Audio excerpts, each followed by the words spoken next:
Well, it's that time again. Let's walk in faith, talk about anime, and grow together. Welcome to Reb's Otaku Talk.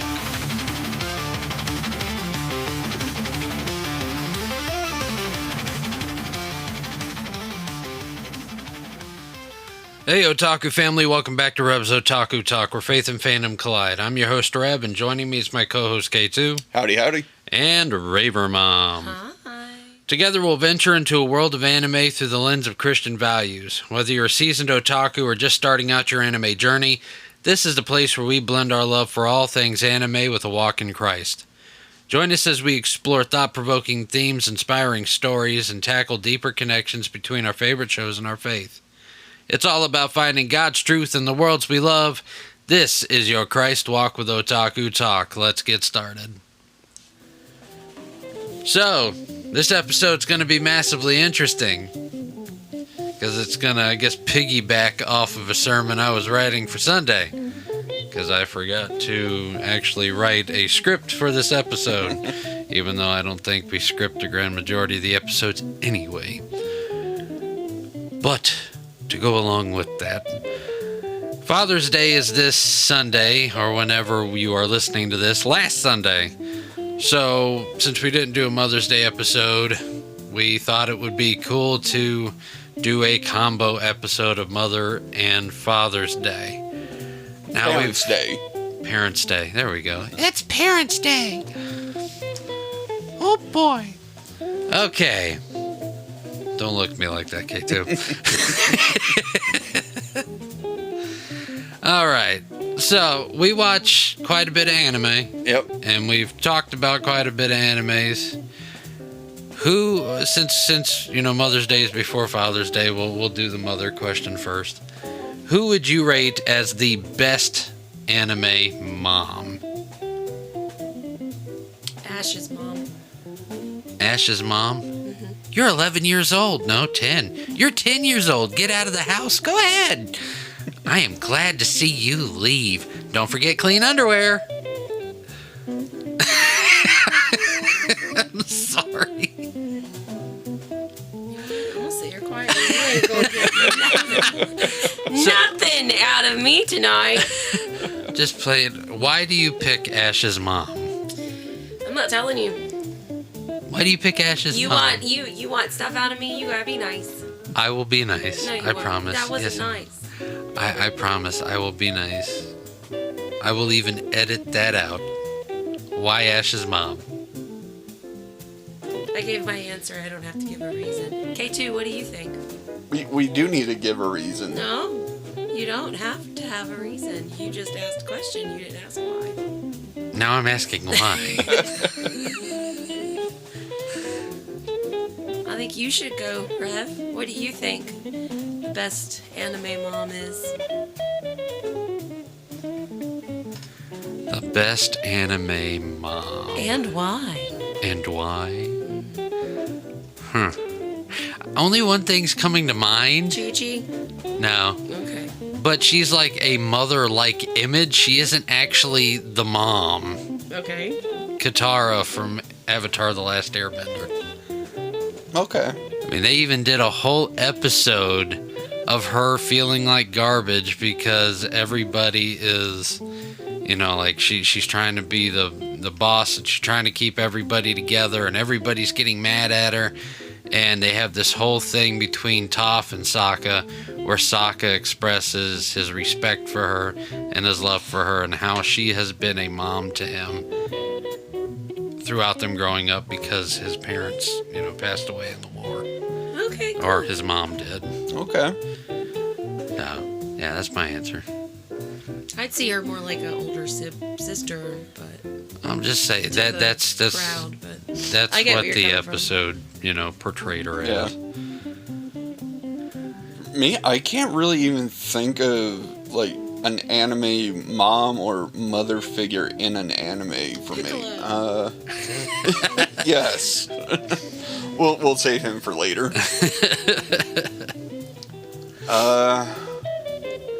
But I guess the mother from Spy X Family.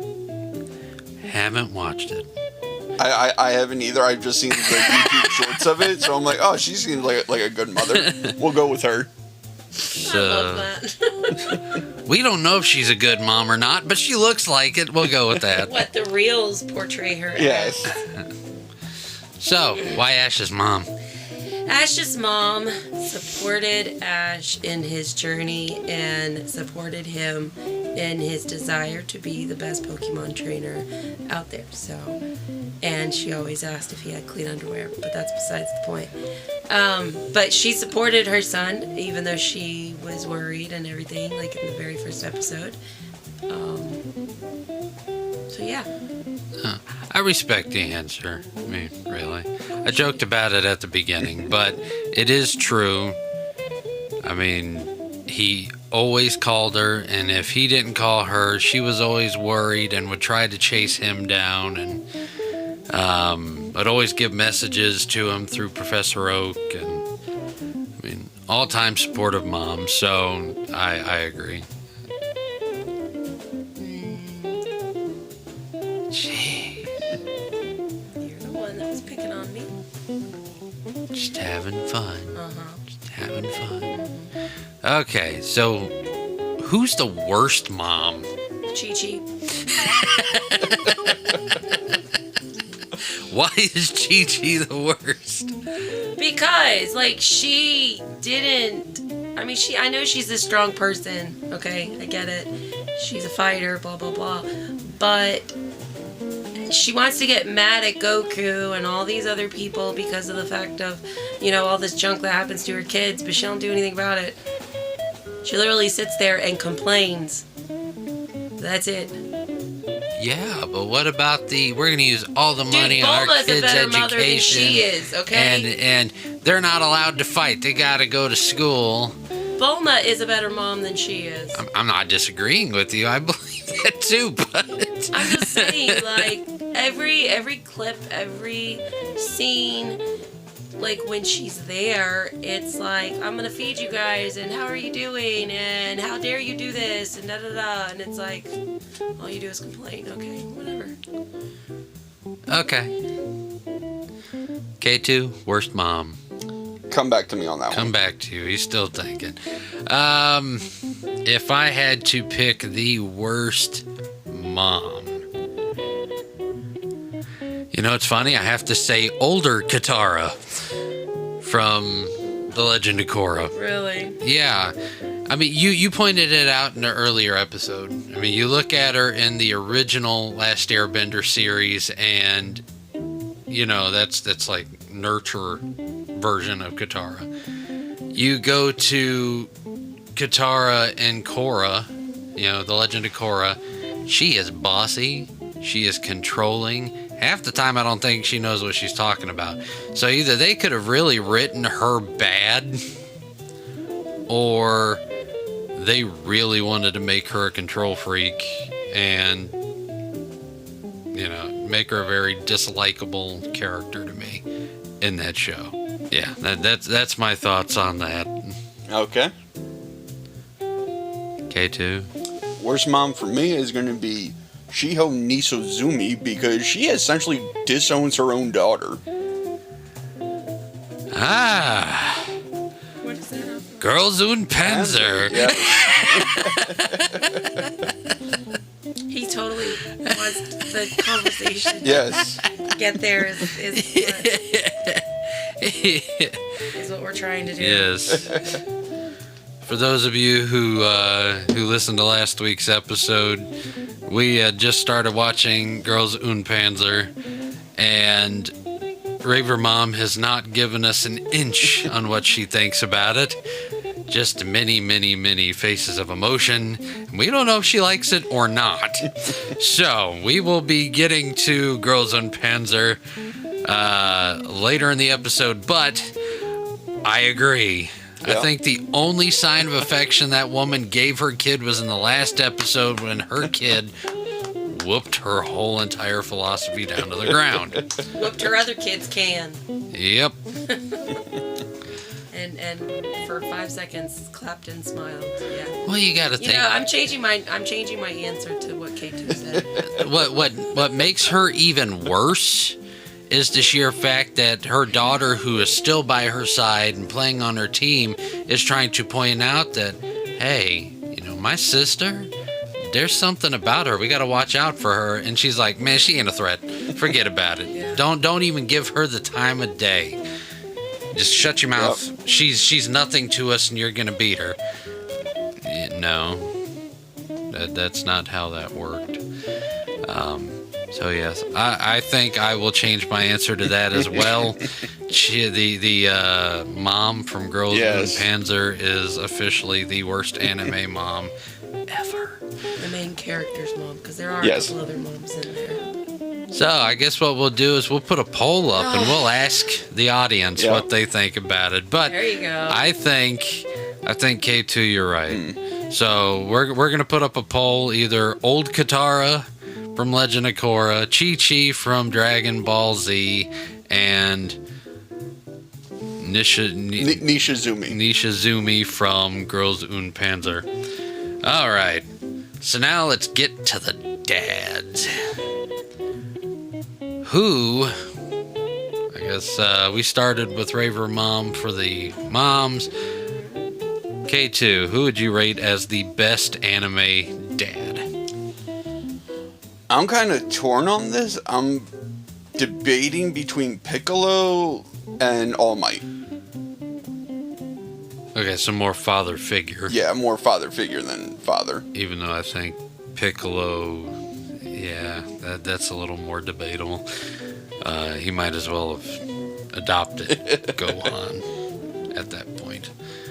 But, of course, didn't he kidnap Gohan?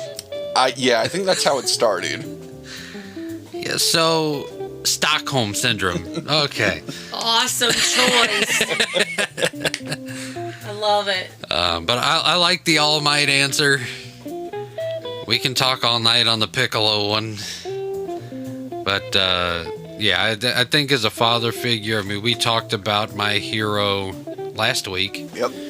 And All Might really took Midoriya under his wing and really built him up and continues throughout the entire series to feed into him. Even at a point where he feels like he can't do anymore, he does. Yeah. Even if it's close, little to nothing, he still builds him up. Raver Mom, you got a dad? I did, and then it went out of my head. Hold on a minute, let me think for a second. Oh, I don't know his name. Okay.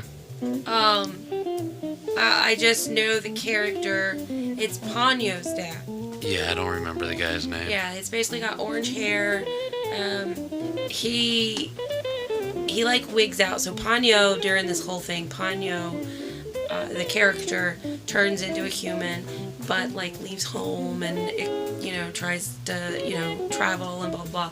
And Ponyo's dad, it's almost like he is the god of the sea kind of person. He's the Japanese Poseidon. Yeah, that's kind of the portrayal. I honestly don't know his name, and I don't know his actual role, but essentially that's Ponyo's dad figure person, and he basically does anything and everything that he can to find Ponyo, to make sure she's safe, and even putting humans at risk, which if you know anything about Poseidon, they try to stay away from the human world as much as possible. But yeah, I don't know. I don't know many anime dads other than the one that I think is, to me, the worst dad in the world, but which is who's in my head. So it's okay. That's the next question. I know, but that's literally whenever you started asking questions about the mom, I was like, ooh, I got a dad one. That's the worst one. I got a dad one too. That I know of. I'm pretty sure we could say his name in unison.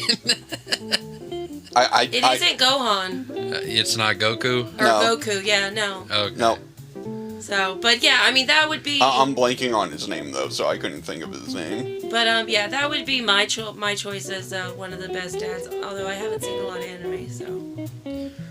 With dad figures, I should say, Well, most of the time, whenever you watch anime, the dad figure is out of the picture. My other one would have been, the dad figure for Luffy. The one that took him under Red Hat. Oh, Shanks. Shanks, yeah. Yeah. Just because he was kind of there for, and taught Luffy all about not just to be a pirate, but like the true meaning of being there for your family and friends. And, he taught him a better way of being, on the sea versus, one that steals and kills and does it for power and all of that. So those would be my two choices. Mine would have to be the dad from My Neighbor Totoro. Oh, I forgot about that one. I mean, the mom is sick. They have to move. And the dad packs everything up with his two girls and he moves to a completely different place. And he's building this new life where his wife is having to stay in a hospital. And he's doing it all on his own. And even with work and everything like that, he is very kid-oriented. He is constantly there for his daughters and playing with them. And even while he's working, if they try to play a little bit, he, takes like a 2-second break to, oh yeah, cool, and then gets back to work. And I really think that, to me, he's one of the best anime dads. That's a good one. Okay. That made me think of the worst mom and dad would be on the other Studio Ghibli one where they turn into pigs. Oh, Spirited Away? Yeah. Mom, Dad, I don't think you should do that. Oh, it's okay. We'll pay for it later. Yeah, basically. Like, they literally become pigs because they pig out all the food. Like, that's... There's another one. I don't know the name of it. It's like they're like part fox or turn into foxes. I don't know. It might not be Miyazaki. Is that the one where they, like, go into the world where they take all the random junk?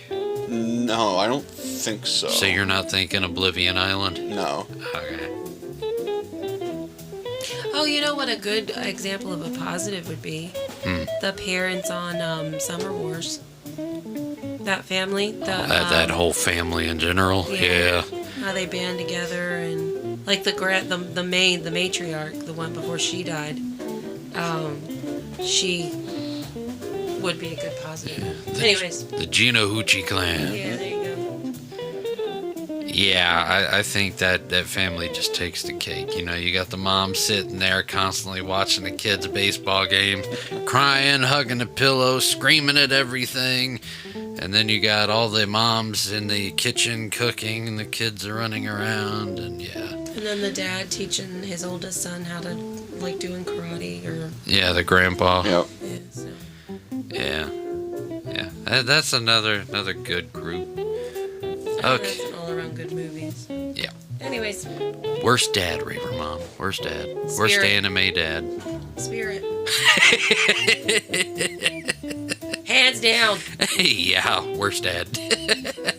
I mean, like, I get he's all, caring and loving and wants to be, there for his daughter and stuff like that, but his antics going about it is just, like, oh, my Lord, like, he's making up for the fact that he messed up.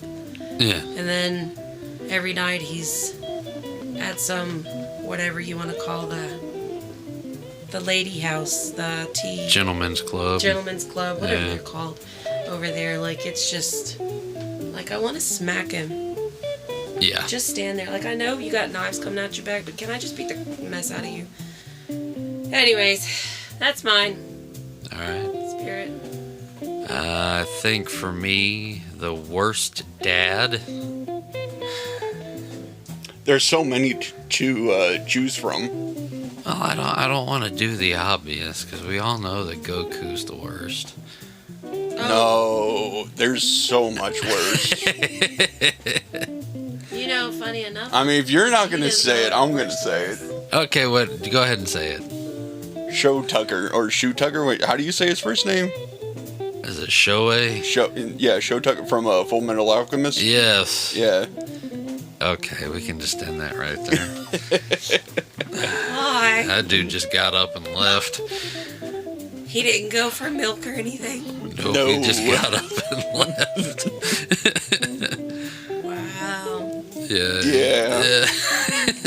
We'll watch it. It is on my list. Yeah. I will say on the front of Full Metal Alchemist versus Full Metal Alchemist Brotherhood, I could not watch Brotherhood because I watched Full Metal Alchemist before it. And Brotherhood has more detail because it's more true to the manga. But I went from watching Full Metal Alchemist and tried watching Brotherhood, and I'm like, I just watched this. Yeah, I'm the exact, but with the opposite. I watched Brotherhood and then watched. So out of the two, I'd say watch Brotherhood because you'll get the actual story. But yeah, no, that guy just bye. Yep. That's bad. Yeah. And they tried finding him, and the whole thing is them, one, trying to get the brother's body back, two, trying to find Daddy. Somebody else found Daddy, though. Yeah. So, Yeah. things worked out in the end. Horrible. You know who another good mom would be? The girl from Eureka 7. I'm not familiar with that one. No. There's a whole bunch, like, they're on these, like, on the ship, and they fight with mechas and stuff like that. And there's a whole bunch of kids on the ship, and she is not their mom. But all the kids call her mother because she is the one who raises them, nurtures them, and everything else. So she's another one for good. That just came to mind.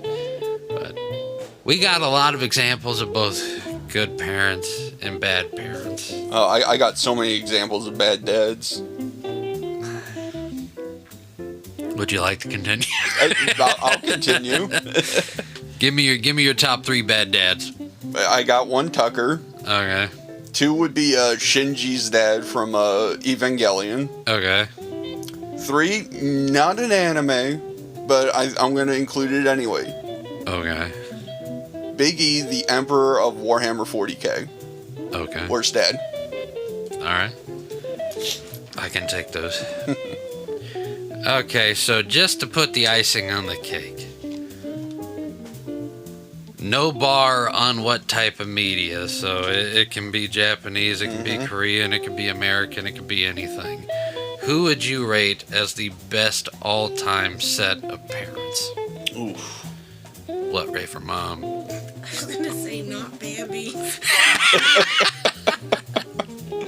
I'm sorry. I like They got Bambi. shot. I like Bambi for anyone who's wondering. That's just what came to They're mind. horrible parents because they got shot. I would say Nemo's dad would be the best dad for me. Okay. You want set of parents?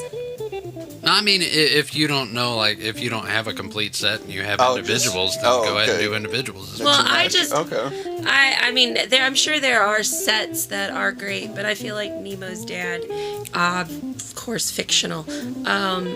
He gave up everything to make sure that Nemo was taken care of, and the whole story was him crossing the ocean to go get him. So he literally fought fears. He fought some worst enemies. He literally went through it to take care of his son and to go find him and everything. And then went through a whole nother movie of him taking care of Dory. So I don't know. To me, like, he is the all-around. Well, yeah, I can agree with that because even whenever they were on their journey and they just went through all the junk with the jellyfish and they're coasting on the EAC with Crush and Squirt, Yeah, I mean, and he jumps out and they're like, hold up, how old are you? Because he remembered his kid Yeah. wanted to know how old a turtle could get. 150 and still young, you know. yeah. I'm sorry. I mean, other than maybe the mom on Home. Okay. Her name escapes me. Last name's Tucci. Yep, Tucci. Tatuita something Tucci. Anyways, her, because she would fight with the aliens, the Boov. They would fight. She would, go every day. Where's my daughter? Where's my daughter? Where's my daughter? So, I mean, Disney kind of stinks when it comes to parents because either they're really bad step parents or there are no parents. I mean, if you want to, Tatiana's best friend, her dad's pretty cool. You talking about on Princess and the Frog? Mm-hmm. Yeah. Was that the mayor or the governor? But then if you go old school TV show, you've got Tim Allen and his wife. Mm-hmm. See, like, to me, that's where you get the good parents from. Like, you've got those good role models. I guess he would be, like, if you come out of the cartoon verse, they would be Tim Allen and his wife would be my parent group, whatever you call it. Yep, the best team. Mom was Al. The best mom was Al. All right, I like the answers. K2. Any universe, live action, animated, whatever. Group of parents or individuals would you say were the best?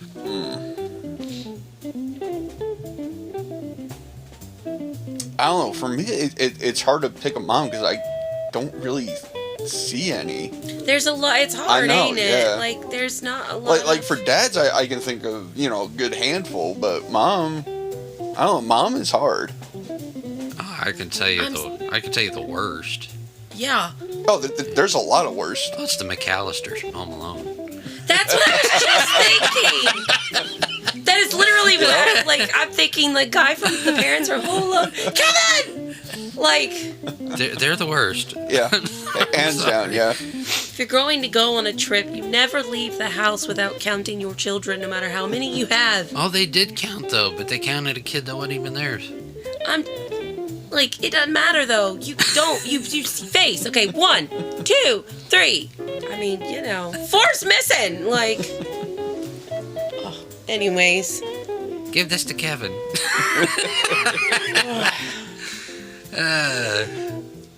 I mean, she did go as fast as she could, as hard as she could back to the house, but still, that's like going on trip 101 with kids. And how many times did they do it? This was 3. Yeah. You don't, we need to move on. Poor Macaulay Culkin, scarred for life. Yeah. He was just acting the part. So, although I'm sure he had tons of fun in the process. What makes a good parent? I don't mean to laugh. That's a hard question for me. I don't think there's as a mom, I don't think there's a right or wrong answer for that. Well, I mean, I guess there are wrong answers, obviously, if you don't get shot by a hunter, poor baby. I don't know, parents have to do whatever they can to make sure their kids are taken care of. Whether it's, sacrificing something or, because you're sacrificed all the time.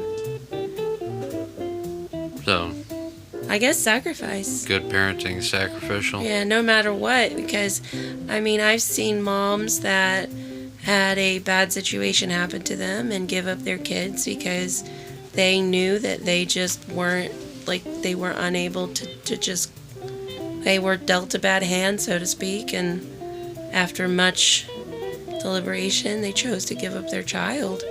And it worked out. I've talked to many people that went through that process, and they have relationships with both their bio parent and their adopted parents, and I feel like that's as a mom, I don't know about being a dad obviously, but as a mom, to me, being sacrificial is probably one of the biggest things that can just make you a great parent.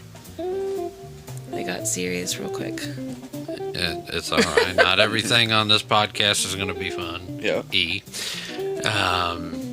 But, sometimes we got to get down to the serious part, because that's where we start to learn. So, no apologies for getting serious. Because that's also what we're here for. Yep. K2, I know you don't have any kids. No. Unless you haven't shared that with us. But I know that you have a deep respect for your parents. I do. You always talk with them with great reverence and respect. Growing up with them, what would you say would be like their greatest lesson to you for good parenting? Greatest lesson would be to push your kids' boundaries. So don't let them sit idle. Yeah. I like that. Yeah, and also be a teacher for them. Teach them right from wrong. Do the right thing. Being a good example. Yeah, exactly. Yeah, no, I agree with that. I think for me, that's one of the biggest things that my dad taught me, and this is part of my sermon. So, Raver Mom, this is a spoiler alert for you on what you're going to hear Sunday. I went through a time of hurt and rebellion in my life. We were at a church, and some not so savory things went down that directly impacted my parents and indirectly impacted me. I didn't like how it hurt my parents with them being pastors. I thought they deserved more respect than what they got in this situation. So after that, I'm like, look, I want nothing else to do with church. Like, I don't want it. I was like, if this is the way that a pastor gets treated over something that they had nothing to do with, I don't want to be a part of it. And so I told my dad one Sunday, look, I don't want to go to church anymore. I'm done with it. Nope, sorry. And my mom, mamas, they're thinking the best for you in the long run, is like, there ain't no way your butt's going to church. But my dad, he looked at my mom and he quoted a Bible verse, and it's out of Proverbs chapter 22. And he said, we've raised him in the way that he is to go, and we're going to have faith that that's the way he's going to, he's going to return to it. And that my dad was basically saying, we have taught him what he's supposed to know. We have taught him what is right. We have taught him everything we possibly could up until this point, and we got to trust that we taught him right. And 2 years of acting a fool, eventually I did, and I've shared parts of the story on the podcast already. God started working on me. God started showing up in places that I didn't think that he should have, where he would have been showing up. And looking back, I can see where he showed up a lot more than I thought. But in those times, I was confronted with issues where I had to think back to what my mom and dad taught me. How am I going to take care of the situation? What should I do? Whenever I was confronted with, drugs. Okay, no thank you. I got no want for it. Whenever I got stuck, in a group where gangs started showing up, I never ended up in a gang. I kept my head down, stayed out of it. And if it wasn't for the knowledge and the wisdom that my parents imparted to me, that could have gone way worse. Now, the end of the story goes, my wife showed up, and she's the one who pushed me over the edge the rest of the way and got me straight. So, you're welcome. But from all the stories I got from my parents on top of that, my dad, you find a good woman, keep her. It came to a choice for me. It's like either marry her or leave her. Pick one. Well, you can guess what I chose. Yep. And I don't regret that choice at all. Never have. But if it wasn't for the wisdom that came from my father, who knows what I would have done. I could have made the right choice, or I could have made a very dumb one that I would have regretted. But that's a very huge thing. And one of the questions that I pose in my sermon is, whenever we're children and we're in church, what are the things that we get taught in church? Raver Mom, what do we get taught in kids' church or in Sunday school growing up? What are some things we get taught? Jesus loves you. I know you started snickering with that, but that is one of the biggest things that we are taught in Sunday school. Jesus loves you. Well, back in the day, we even sang a song about it. Yes, Jesus loves me. I sing a song to baby Bulba every night. We also, growing up, my dad was a children's pastor. He was a career children's pastor for over 23 years. And I heard some lessons repeated a lot. I've heard some stuff that he never repeated. But, me and Raver Mom, being children's pastors and youth pastors in the past, we've taught fruits of the Spirit, armor of God, how to overcome fear, you name it. 10 Commandments, Lord's Prayer. This is all stuff that we are taught. And as we get older, we learn more of the meat of what the Bible has to offer. So we know what we learn at church. Second question is what do we learn at home? For some people out in the audience, you don't have that great of a home life, and what you learn at home is, I've got to survive. You learn how to fight. You learn the hard things the hard way. And then, for those of us, K2, like your parents, Yep.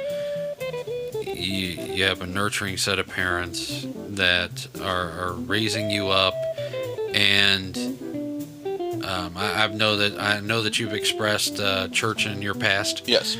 And they probably raised you with some, biblical morals. My parents were. They never did church. My grandparents did, but not my mom. Well, did your parents did they raise you with certain things like that your grandparents raised them with? I would assume so. Yeah. Okay. Yeah. That's what you call a passively handed down moral. It's the whole right and wrong right. thing. You're being taught that this is right and this is wrong. Yeah. A lot of times, as stuff goes down the line, your parents grew up, this was right, so they're going to teach you what their parents taught them is right. And I know that's a lot of stuff that me and Raver Mom do culminates from what we learned growing up. But the whole deal is for someone who does go to church and then they go home and they learn something different, they get something very conflicting, and a lot of times they're going to go more the way that they learn at home versus what they learn at church. And there's a lot of biblical principles that, the Bible is possibly the biggest parenting manual ever. And it'll go through things, how to discipline, what you need to teach your children, how you need to teach your children, what they need to cling on to, what you need to be solid with,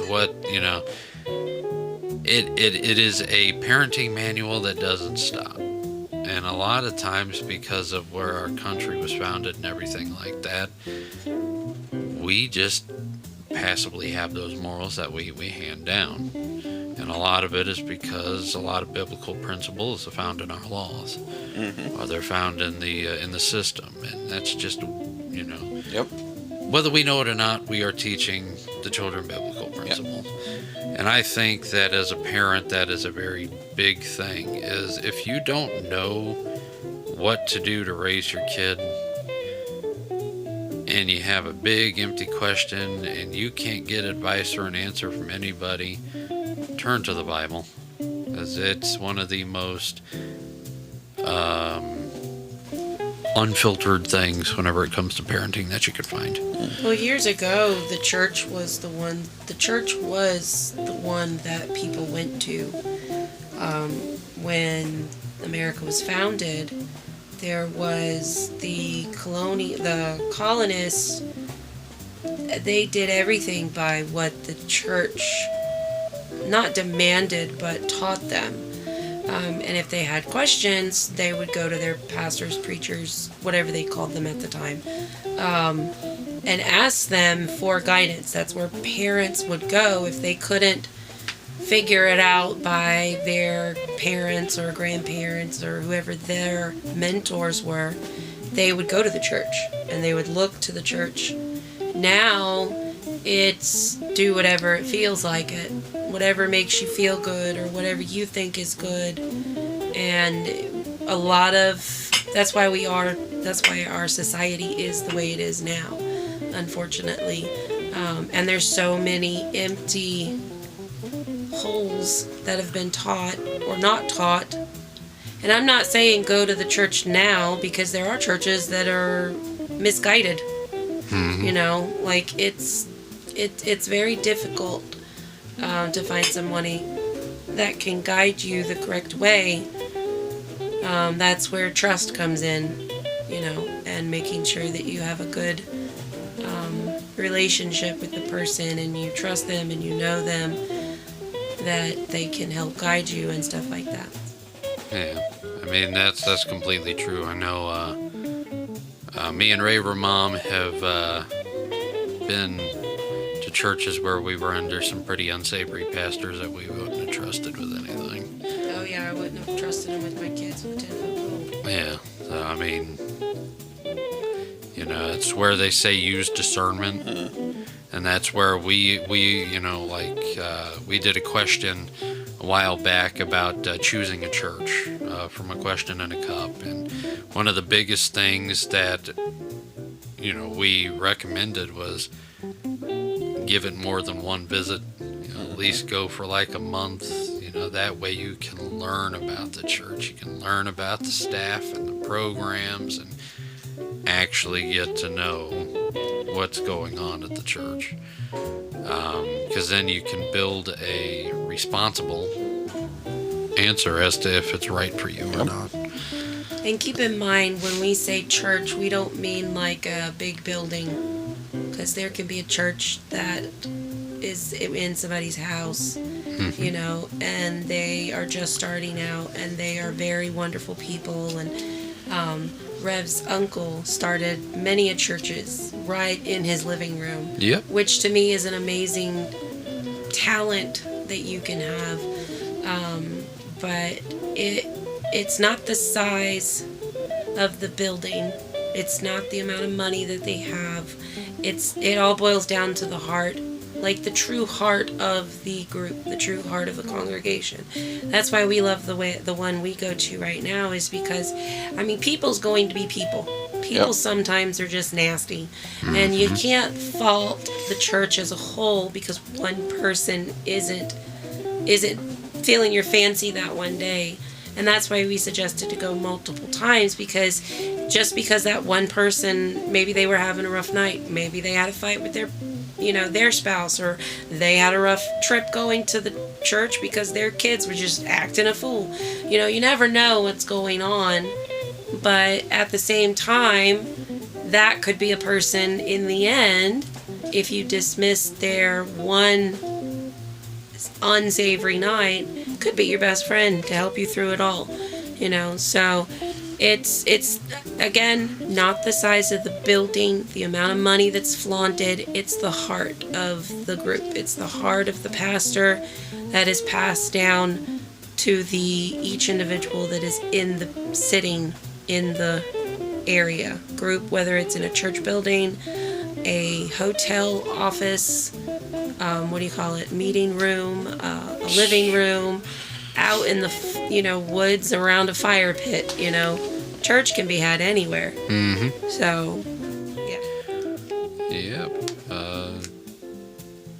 I know this is, getting off topic from the parent thing, but it's staying on topic with continuing this conversation. I used to work at a auto parts store, and I had a customer come in, and she had an issue with her car, and we do very light diagnosis at auto parts stores. So I went out there, I figured out the problem with her car, and she didn't have much money. She lost her job. She was going through a hard time. Daughter was sick. I mean, the lady just dealt a bad hand at that point. And so I helped her install the part, and I checked her fluids and got her car back to where it should have been.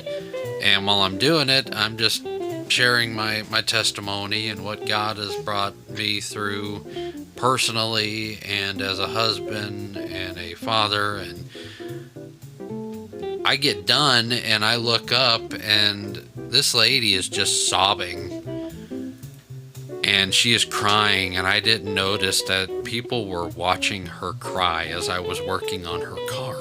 And I'm sitting there thinking, what did I do to embarrass this woman? And I'm like, well, is there anything else I can do to help you? And this little old lady, so I can't say she's old. She's about my parents' age, so yeah, don't say old. Say vintage. Yeah, vintage. The new word. It's vintage, not old. It's yes. vintage. She couldn't really speak. She's like, I wish I could give you something to return your kindness. And I asked her, I was like, what's upsetting you? And she started sharing with me everything that she's gone through, and she's like, what you are telling me gives me hope. Oh. And so I shared with her a little bit more. And this lady jumps around my neck and gives me a hug, and she gets in her car and she drives away, and waiting at the door for me is my manager. And I walk in there, and he's like, what did you do to that woman? And I'm like, I had church.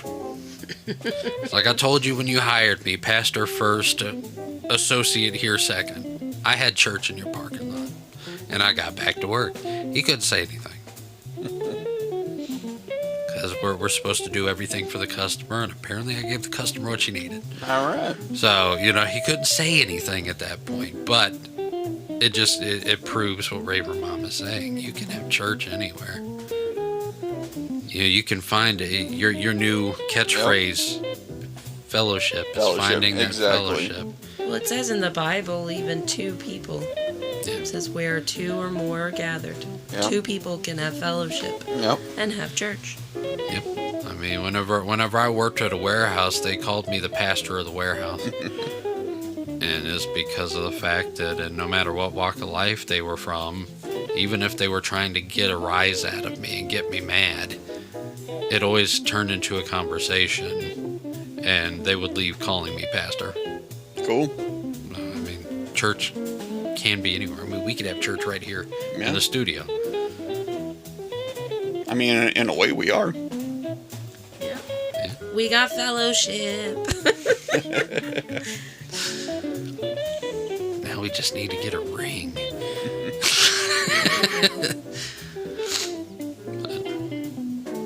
Anything else on parenting? Any other thoughts on parenting? Nope. Any thoughts on fathers, mothers? Nothing? Nope. I am curious, K2. Yeah. So Rev's favorite anime. What was his favorite anime that he brought up to us in the very beginning that started his whole anime venture? Speed Racer? Yes. Did you notice that he did not pick the parents of Speed Racer as any of his choices? And I am curious as to why. Pop's Racer was absent-minded, and he wasn't very supportive. He was supportive in his kids being involved in his business, but whenever it came to what they aspired to do, he he wasn't supportive of them until it started lining his pockets. Interesting. So he'd be in the not so great Goku category. I wouldn't put him that far bad. It's one of those things where I feel like Pops Racer had to learn how to be a father. Well, I think we all have to learn how to You be. know, so I mean, I guess in that essence, I would say he's more portrayed as a regular dad. His first son, he made a mistake. He kicked him out of the house. He told him not to come back. And he let that define him. And he started doing the same thing with Speed. And Speed started rebelling in a similar way. And Pops didn't go as far. Mm-hmm. But where if Pops Racer would have acknowledged the passions that his sons had and nurtured them in a different way, I think the whole entire series would have been different. He needed to learn a thing or two from Marlon. Yeah, just keep swimming. No, that's Dory. Just keep driving. Just keep driving. Oh. But that is the reason why I did not pick Pops. He's more I guess he would be the example of the type of father that we need to be. We need to look at what we do wrong, see where we can improve, and push to constantly improve ourselves and be better examples for our kids. See, I think that's also what makes good parenting too. A good parent as in general, because when parents try to get the notion of I know it all, I can't look weak, I can't look like I messed up, I can't look like I faltered. Pride can start swooning in and taking over. But kids learn just as much from our mistakes as they do from our successes.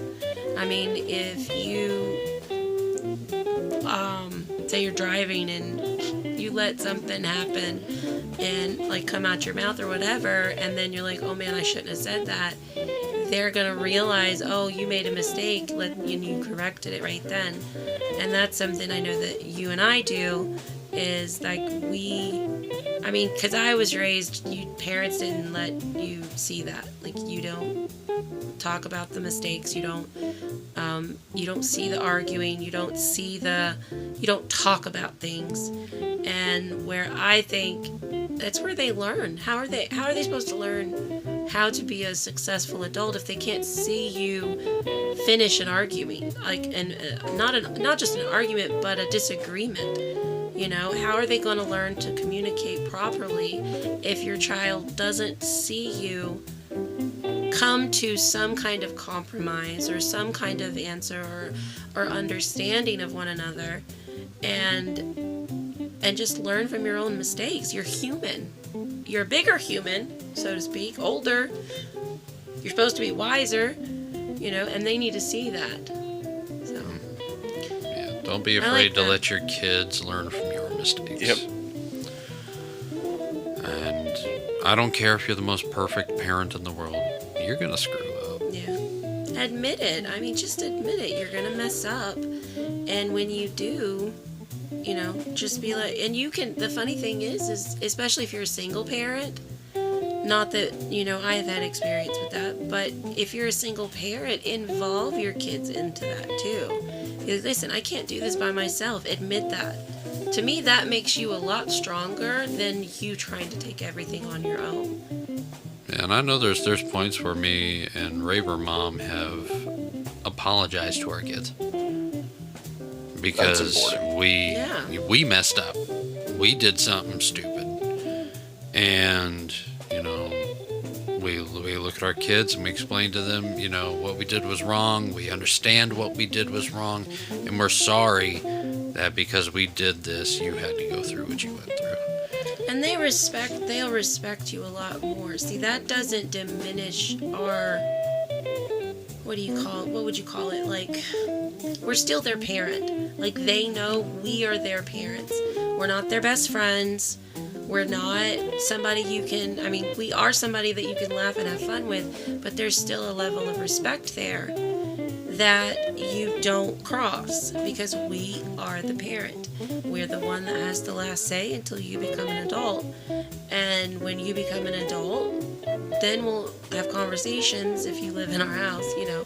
But the fact that the way we parent, it's an anomaly, because the fact that either parents think they have to be their friend, or they think they have to be the controller, and there is a middle ground. There is a balance. There has to be a balance, because if not, I mean, no offense, the kid's gonna grow up very messed up in one way or another. So it's finding that balance and showing that you're human, you make mistakes, and just be honest. Facts.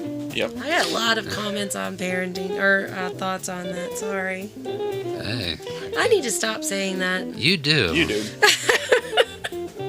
I feel like I go on tangents, though. Tangents I guess are that's always good. I guess that's why I say sorry, because I feel like I go on tangents and I take over everything. You know, in the past couple of episodes, you have been the quietest person. Me? Yeah. Oh. Our last episode, I think for a good half hour, you didn't say anything. That was probably when I zoned out. I know it's because you've never seen the anime that we were talking about, but Yeah. you didn't. Of course, she went on a tangent last week too. I did. And it was a good one. Yeah. So we are coming to the age, our vintageness, Yeah. where what's coming out of our mouths is the wisdom we've gained. We should not be embarrassed of wisdom. Yep. No, it's not that. I don't ever want to get to the point where I know it all. Like, I was complimented this week on my parenting and asked for advice on how to help their child. And I honestly didn't know what to do or what to say or how to respond, because I was floored by the compliment, because nobody's ever complimented me like that, because I feel like I do my best and I mess up more. I feel like I mess up sometimes more than I actually succeed. But at the same time, I don't give myself enough of credit, because I feel like I mess up more than I succeed. But I've been, like, I got this huge compliment this week, and it made me cry, because I didn't sit down and think about the whole thing. Like, I thought about what we were going through and what we were dealing with, on how to deal with it. Like, not, and the child that was involved in all of this did a beautiful job, and the majority of it was because of our parenting. And that particular child is at the age where, I mean, they're going to do things on their own, and they know how to handle things. Their faith is built up enough that they have a strong foundation. Like, it's basically, we're seeing our works. We're seeing the fruit of our works. Yep. I couldn't think of it for a minute. We're seeing the fruit of our works, and it was the first time that I got to see that, and it was like a pie being smashed in my face. Like, do you see what you've done? Like, look at you, and it made me appreciate the way that we parent, and believe that we are doing exactly what this family needs, and exactly what people need to realize that they need to do. Stop the helicoptering parenting. Yep. Like, you're not doing your child any favor. You're not. And also at the same time, stop being their best friend. Like, you're not doing them any favor. They're not learning how to respect authority. They're not learning a lot of things that they need to learn. And but it kind of made me appreciate the way we parent, as not just a couple, but like as I parent as a mom. Like, I know, Lord, I don't want anything to happen, but like if anything ever happened to Rev, I know that I could do it just because we've built a good foundation already, and we've instilled different things in this family, and that's what you've got to do, and you've got to keep with it. And not, I mean, and parents sometimes struggle with being consistent with that. And then having good support, which I know we do outside our walls, and that helps too. There is a movie quote that I have said since we've gotten married and had kids. And it's from a movie that Raver Mom does not like, but she likes the quote. And these two characters, you've seen the Bill and Ted movies, right? Yeah. Okay, I was about to say, Lord have mercy. You know, Raver Mom is going to be at camp next week. You're coming over and we're watching Bill and Ted 1 through 3. Yeah, that would, I don't want, no. But the first one's sweet, though. No. I've gone through so many copies of the first one, it's not funny. But they were quoting Socrates whenever they said the greatest knowledge in the world is knowing you know nothing. So technically you're quoting Socrates, you're not quoting Bill and Ted. No, because whenever I think about that quote, I think about what they say after that. That's us, dude! It's a good thing I love you. I mean, it is true. That was one thing that my principal thought was amazing. She even told me that, like, that's just an amazing way to look at things, is to know that you know absolutely nothing. Once you get to the point in the Bible in a roundabout way says the same thing. Once you come to a point where you think you know it all, that's the point when you know the least of all. Yep. And it's a very, that's the difference between wisdom and knowledge. Mm-hmm.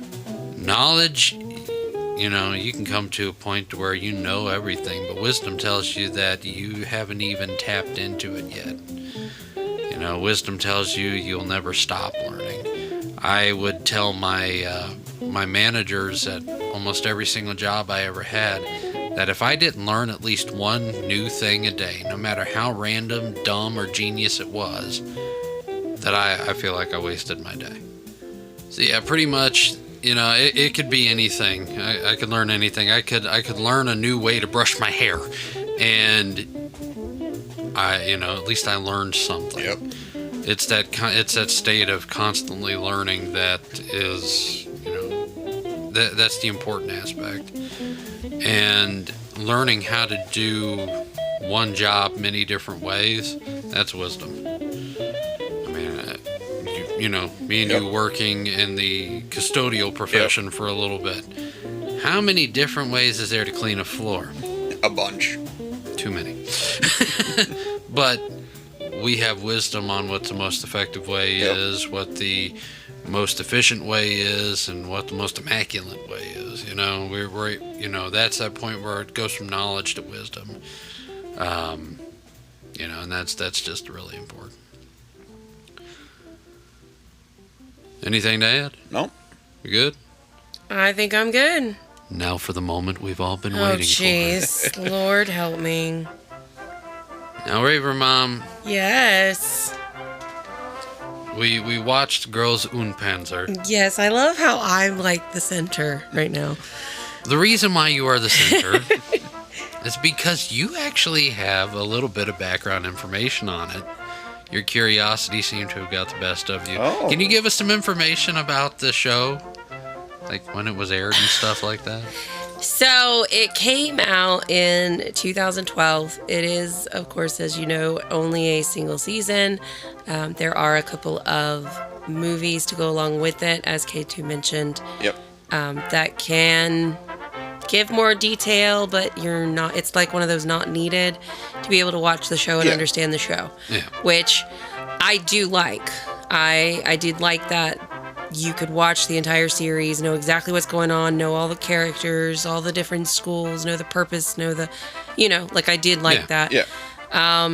The series depicts a world where high school girls practice tank warfare as a sport, which is a unique blend of martial arts and tank combat. In the show, they call it tankery. The main character, which is Miho, Nishizumi. Nishizumi. She comes from a family that has a history of tank warfare, and she leaves the school that her family basically has built to go to a school that did not have tankery as an option. Little did she know that they wanted to start their tankery back up after 2 decades of not doing it. And she basically, the plot is that she's drawn back into the world of tank warfare, where the where the school basically decides to restart the tank club, and she joins the anglerfish team. She and her new friends face off against other schools in a competitive tank tournament. The show did expand, as we talked about, with movies and a couple of spin-offs, collaborations with other media like World of Tanks. That they did. So that's kind of a general breakdown of the show. Now I gotta watch World of Tanks. Yep, I know. So what is your review, Rev? What did you think of the show that K2 brought us? It's a very, I call it bubblegum pop anime. It is. You share moe. the technical term. But I call it bubblegum pop anime because it is very much that, that feel. It's like, it goes along with like Lucky Star and different shows like that. It's the same feel. Yeah. And at the beginning, it was very much that. Yeah. That was its dominant thing. Yes. But I think, after finishing it, I think it was done with a purpose, because by the time you get to the end, they're not like that anymore. No. They've grown. Yep. It shows a level of maturity through the course of 12 episodes. I believe that the grand majority of the budget went to the action scenes with the tanks. Did. Because you can tell the difference. Yes. You can tell the difference between them just talking in a room and whenever they're on the battlefield with the tanks. So you could tell that the grand majority of the budget went to the tanks. Yes. The tanks extremely accurate. Yep.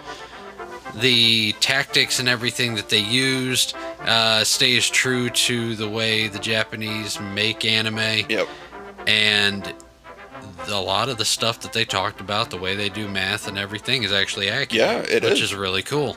If we were to have done this last week, based off of, because we watched half of it last week, if we would have done it off the first half, I would have given the thing a 3. Okay, that's understandable, because the first half is slow to build. Since we finished it, I would give it about a 4 or 5. Okay. Like a 4.5. So I actually enjoyed it, seeing the whole story come together. I'm glad. And I'm like, dang, now I know why Kate likes this. It's a good thing we bought it.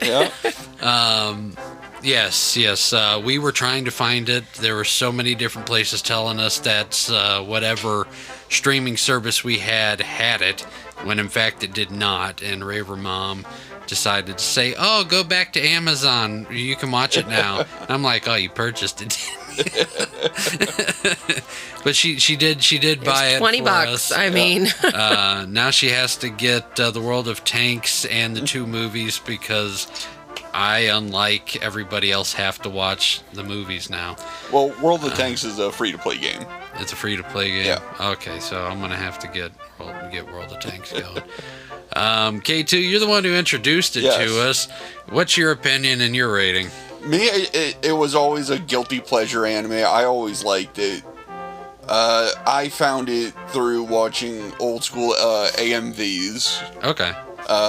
For some good old music, and I just liked it, so I got curious and picked up the show that way. Okay. Now, Raver Mom asked me a question earlier, and I want to ask you, what do you mean by guilty pleasure? What makes it a guilty pleasure for you? I don't know. I think the fact that it's moe, that the plot isn't too serious. There's no real consequences to anything. So pretty much it is an anime that if someone were to look at you, they would be like, yeah, no, that's not something he'd watch. Exactly. And then you secretly enjoy it. Yeah. It's okay. I will join the club of that as a guilty pleasure. But now the moment we've been waiting for. Raver Mom, what is your review and rating of Girls und Panzer? So I did not want to give you guys any information last week just because of the fact that I felt like rating it in the middle wasn't fair to the artist or the producer or anything like that. Dragon Ball Z is completely different because it, goes on forever. But with it being a short series, I thought the storyline went very nicely. You could understand it. Honestly, even if you came in the middle, you could still understand the premise of the whole thing. Girls in tanks. Yeah. And they are battling to see whose team is the best. I mean, it's a sport, so in their world. So, you could totally gather all of that. You could see the team or the club, so to speak, grow from just a few girls into, oh my gosh, I think there were almost 20 or so by the end. And the variety of personalities and character styles for each one, to me, was impressive. The very end, honestly, it creeped me out. The girl with the long blonde hair, and she had glasses that had the swirls in them. The cat girl. Yeah, I loved that she had glasses or had the cat ears on the top, and it showed her from the back, and then whenever it panned to the front, and I was like, oh, you're creepy looking. A little bit okay, but you are the one who spends too much time in front of a computer screen. But if you think about it, when you go to Japan, you meet so many different kinds of characters, and I mean in real life, people are true to their own personalities, and I thought that Japan's style, culture, everything was kind of all in one in this one small season. Now, it did start out, honestly, my first thought, have you ever seen, I don't know what you call it, but whenever you're looking at a train wreck or something, and you're like, I just can't turn away, but I gotta keep watching because I want to know what happens. Okay, that's spectator shock. That's how I felt, right? All right. It was it wasn't bad. Yeah. I don't now listen, if it would have kept with the pop, let me, through the entire thing, I probably would have walked off. Because I'm not the type of person that has to sit there and watch it through to the end, unlike Rev, who has to watch it through to the end, just, Right. But if I would have walked up, then I definitely would have given you my review on it. But I felt like it had enough to keep me going almost. I didn't hate it, but I wouldn't. She really got into it. Yeah. But I did because I loved the way that I liked the way that they grew throughout it, this one girl who went into this school did not want to do tankery at all. She was dead set. That's what she even said. I chose this school because tankery was not an option. And because of the fact that her friends were fighting for her and defending her, that she literally just met these girls, it gave her enough bravery, enough courage to stand up and be like, all right, I'll do it. Yep. If they can have that much courage to stand up for someone they barely know, I can stand up and do this. And then for them to then name her commander, and then they all stood behind her, even when they were doing the crazy fish dance. Yep. It was awesome to see something that can happen in real life. That can happen at a regular school where people can defend and have courage to stand up for their friends and what they believe in, and then build a community and build a fellowship, right? Yep. And so I felt like it was very relatable. And to me, I'm going to give it a 7. Okay. Just because of the fact that it would be one that I would go back and watch. You're giving it a 7 out of 5? Oh, I thought it was out of 10. No, so it's out of 5. I would say a 4.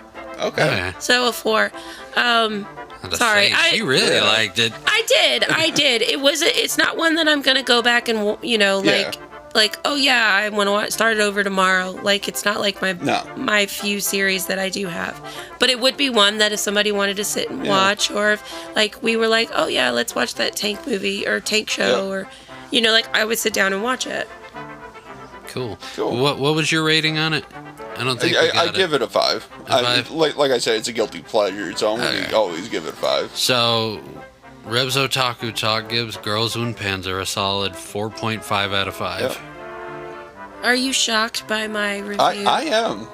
Honestly, my shock point came whenever we were watching it this afternoon, and K2, there was this part that happened, and literally, she's all like tense. Her fists are clenched, and she's like wide-eyed. And whenever they got victory, she's like, yes! And then you knocked on the door. I was just about to say, I think I know what scene you're talking about. I was enjoying the combat, like the tactical part of it. The try to figure out, because like when I watch shows, especially stuff like that, I love that, like you can sit there. It's a game, you know, so you try to figure out, okay, are they going to do this? Are they going to do that? Are they going to do this? Are they going to win? Are they, because honestly, before we sat down and started, I had already saw exactly what every episode was going to be about. I just did, because I wanted to see, honestly, I wanted to know the ending, because if I was sitting here watching 12 episodes and they didn't win, spoiler alert, they did, if they didn't win, I was going to be mad. Granted, I still would probably give it a 4, but because that's life, right?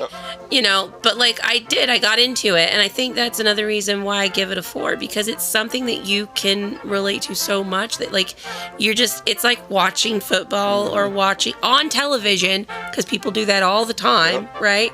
It's basically you're watching a sport and you're able to try and calculate exactly, okay, so if they go up that way, oh my goodness, they'd used all that smoke screen, now where are they at? Oh my goodness, they're halfway up the stinking mountain already. It's things that you can, for someone like me, like I enjoyed that stuff. Hey guys, for everybody listening, if you are a car guy, okay, there comes a point in one of the episodes, and I'm not going to say which one because I want you guys to watch it. They spout a whole bunch of technical mumbo jumbo, okay? But as a car guy, you automatically knew that they were going to try and drift a tank. And they drifted a tank like something out of Tokyo Drift. So if you want to see someone phenomenally animate a tank drifting in circles around a courtyard, watch it. See, even that, as crazy as that sounds, they did a great job portraying it. Yes, they do. So I think the whole aspect of it. Yeah, if I had to review it off the first couple episodes, I probably would have given it a 0. But at the same time, I kind of wanted to see how it ended. Yeah, it is definitely the anime you need time to let it cook. Yeah. So we enjoyed it, Kate. I am glad. Thank you. See, you gave us something we enjoyed, and I gave you something that tortures you. You're welcome for getting into One Piece. You're welcome. Trust me, I get on to him about that all the time. Stinking long show. But hey, here's something for you. What? You don't have to watch the One Piece movies along with the show. I do know that. Okay. Yeah. Just putting that out there for everybody else too. If you don't watch the movies, it doesn't change anything. The movies, they can supplement to it, but it doesn't change a thing. See, and I'll watch shows like that, to me, because like if I'm like really into it, diehard fan, then okay, great, the movies are an perfect add-on. But for someone who is just into it, like just for the enjoyment of the show, it's not one that, it's good to know that you don't have to watch the movies in order to have more detail. Yeah, I have to say, going along with that, I liked Naruto. I like Naruto. I did not care for the movies. The movies, to me, It's like, this movie is pointless. Why? I could watch the whole entire show without that movie and be perfectly happy. I watched the movie. Bad idea. I think there's a reason why I haven't gotten through Naruto Shippuden. Is because I watched the Shippuden movie first. And I'm like, I feel like this isn't going to do anything for me. All right. So are you happy now that you know my review? I am happy. I am. Okay. I'm shocked, but I'm happy. Yeah, same. I enjoyed watching the movie with you, or the show with you. I love it whenever she gets into stuff because it's intense. Not anime. One of the first movies that we watched that I got into, it was the Transformer movie. Okay. I love Bumblebee. I think, I mean, Optimus Prime is awesome too, but to me, Bumblebee's the best. And I literally was standing on the bed. Like, full blown, jumping up on the bed, yelling at the TV. Like, I got into it, and he laughed the entire time. Yeah, I didn't watch the movie. I watched her. I had to watch the movie the next day without her. Yeah. So, I mean, there are movies when I get into it, I'll get into it, but, yeah. Yeah, I had to go out and buy her a Bumblebee Transformer. Yeah. Which is still on the shelf over her desk.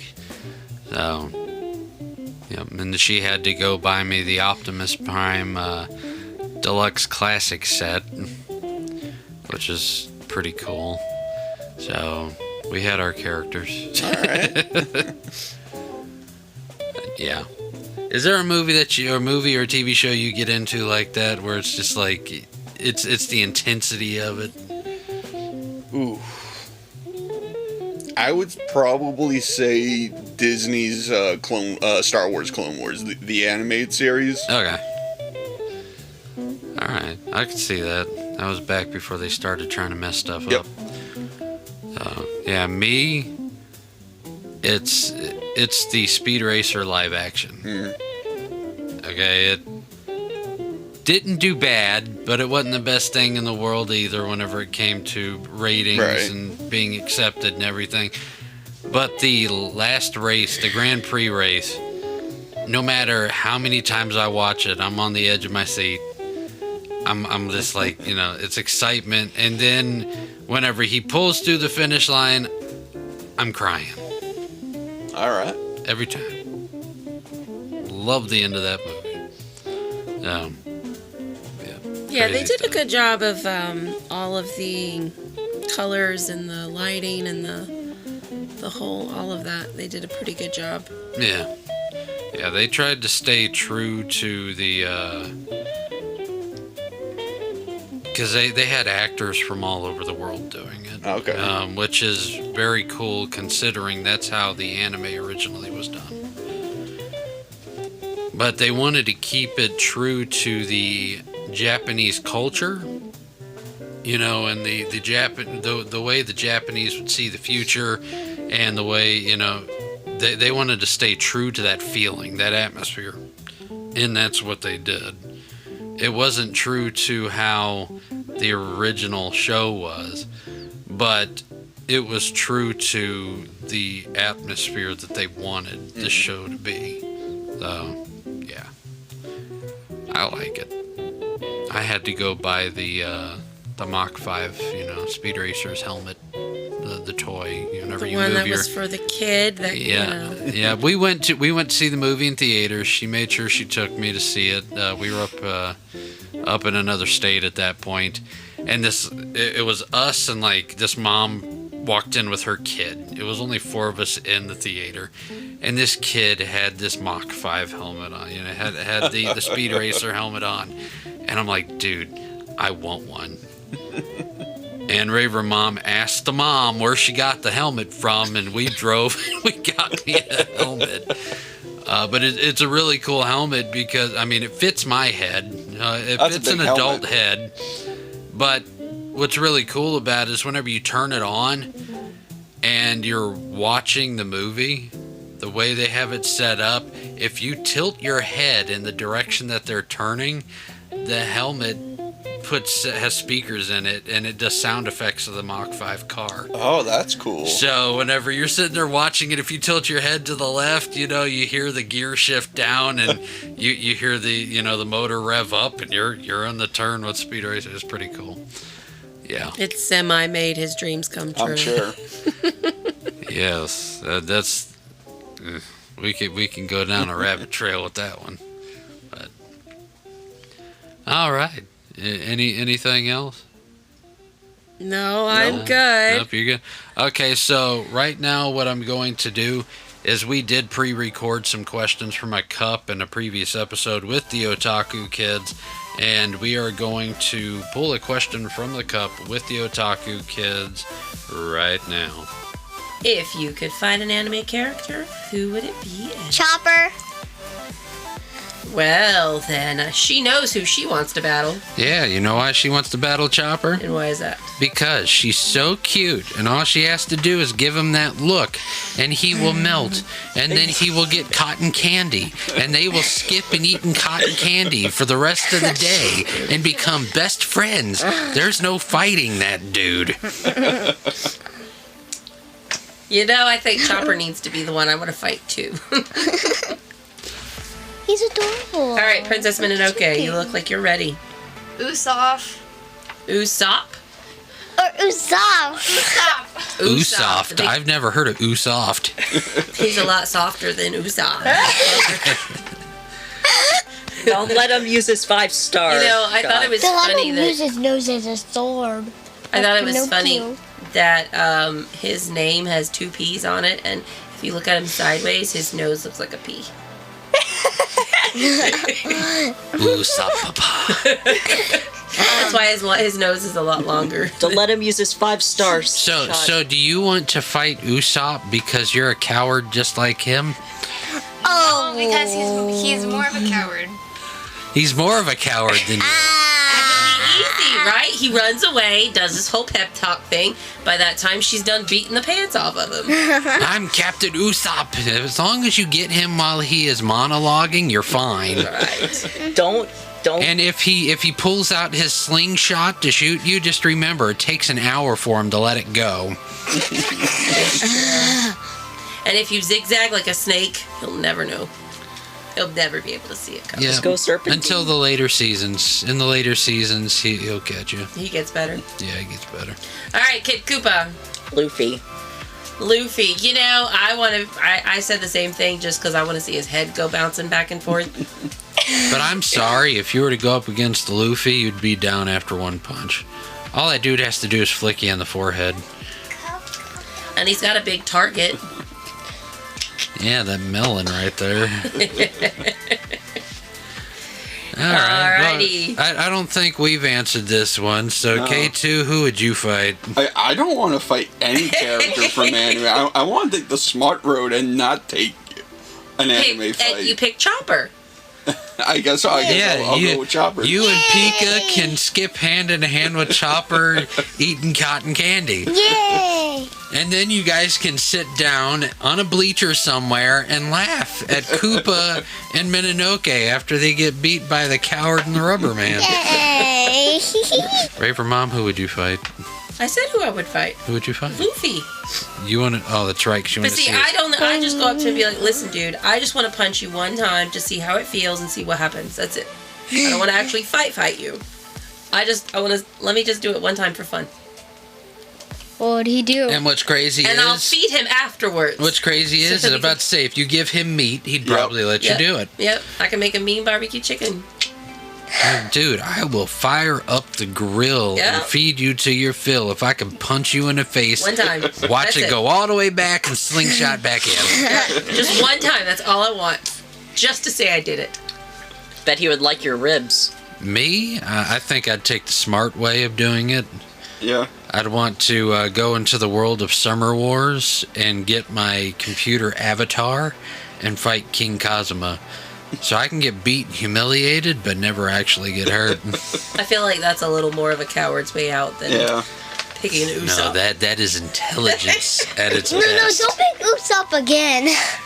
Oh my goodness gracious. You know, it's awesome as parents that we get to have our kids involved. Yes. In the ministry that God has put us in. This is one way where we can train them up in the way that they should go, not to, not be ashamed of being a Christian, but also not being ashamed of who they are. Yeah.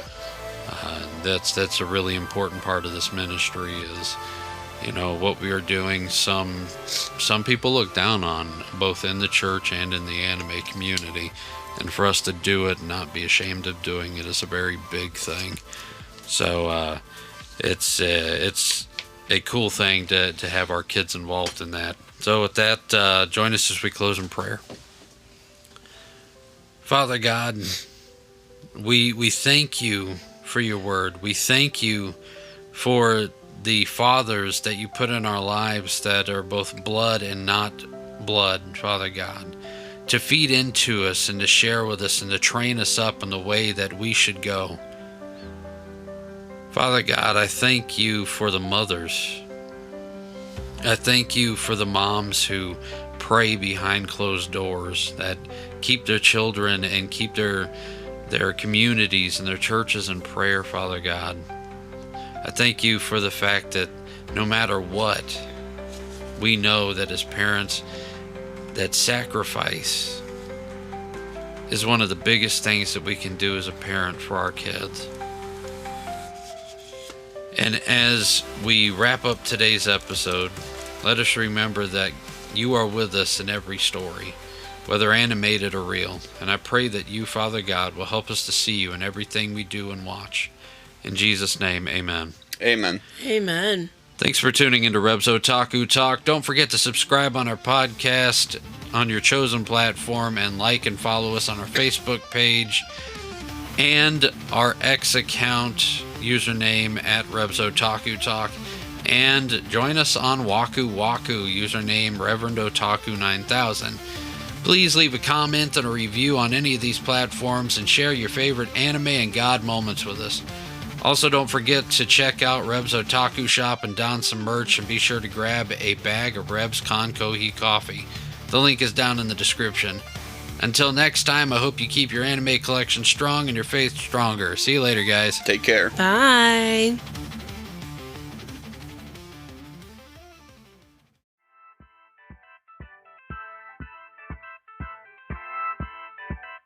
Tune in now, the mic is live. We're diving deep into Taku vibes. From hero highs to kaiju fears, we're talking shows that bring the cheers. Revs on deck with truth and flame. Raver Mom and K2 bring the game. Faith and fandom in the same place. Only here we run that race. It's Revs!